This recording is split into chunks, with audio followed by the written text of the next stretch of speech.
इसी के साथ ही अब देखिए दिल्ली के बाद हरियाणा के लिए यानी कि हरियाणा के क्षेत्र के लिए भी राहत की खबर सामने आई है। कई जगहों पर नदियों का जलस्तर है वो कम हो गया है। जलभराव वाले क्षेत्रों में राहत और बचाव कार्य लगातार जारी है। तो देखिए तमाम नदियां उफान पर थी, लेकिन अब कुछ हद तक राहत जो है वो महसूस की जा सकती है। जलभराव वाले क्षेत्रों में राहत और बचाव का कार्य जारी है। तो हरियाणा के लिए और हरियाणा के क्षेत्रों के लिए ये राहत की खबर है।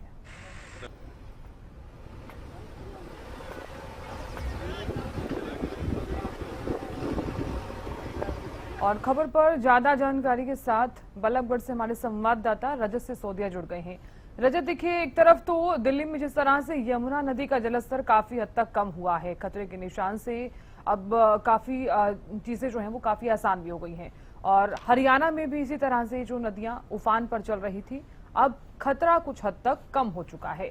क्या माना जाए ये स्थिति, ये हालात कब तक पूरी तरह से सही हो सकते हैं?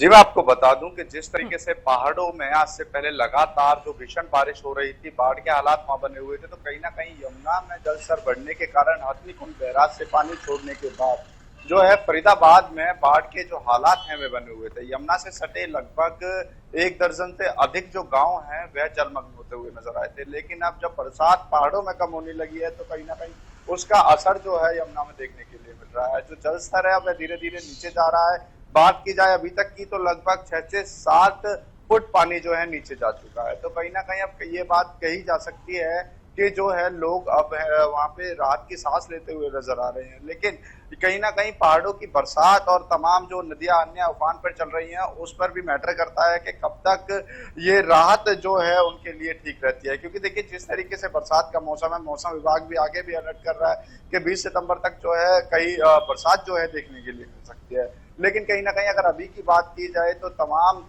जो नदियां हैं वह अपने उफान जो उनमें लगातार उठ रहा था, अब कहीं ना कहीं धीरे धीरे कम होता जा रहा है। और जिस तरीके से फरीदाबाद के 1 दर्जन से अधिक जो गांव हैं वह डूबे हुए थे, तो वहां कहीं ना कहीं अब उन्हें राहत मिलती हुई नजर आ रही है, क्योंकि जलस्तर है जो धीरे धीरे अब कम होता जा रहा है। लेकिन कहीं ना कहीं प्रशासन के लिए एक बड़ी चुनौती अभी भी यहाँ पर खड़ी होती हुई नजर आ रही है, क्योंकि बाढ़ के चलते तमाम जो रोड हैं और फिर जो अन्य चीजें हैं जो डिस्ट्रॉय हुई उस समय पर, क्योंकि हमने देखा कि मोहना से आगे जमुना का जो रास्ता है उसको भी काटने की कोशिश की गई, क्योंकि आगे जो गांव है वह बच सके। रोड को तोड़कर जो है यमुना का जो पानी आ रहा था उसके लिए रास्ता बनाया गया। तो कहीं ना कहीं फिलहाल जो है लोगों के लिए तो राहत जो है देखने के लिए मिल रही है। और इसी तरीके से अगर जिस तरीके से अभी जो जल स्तर है वह कम हो रहा है, तो अनुमान लगाया जा सकता है कि आने वाले हफ्ते से 10 दिन में जो तमाम लोग सेफ हाउसेस में रह रहे थे या अपना घर छोड़ के कहीं और अपने रिश्तेदारी में रह रहे थे, वह अपने घर पर पहुंच पाएंगे। जी शविष्का। बिल्कुल रजत, बहुत शुक्रिया जानकारी देने के लिए और खबर पर नजर बनाए रखने के लिए।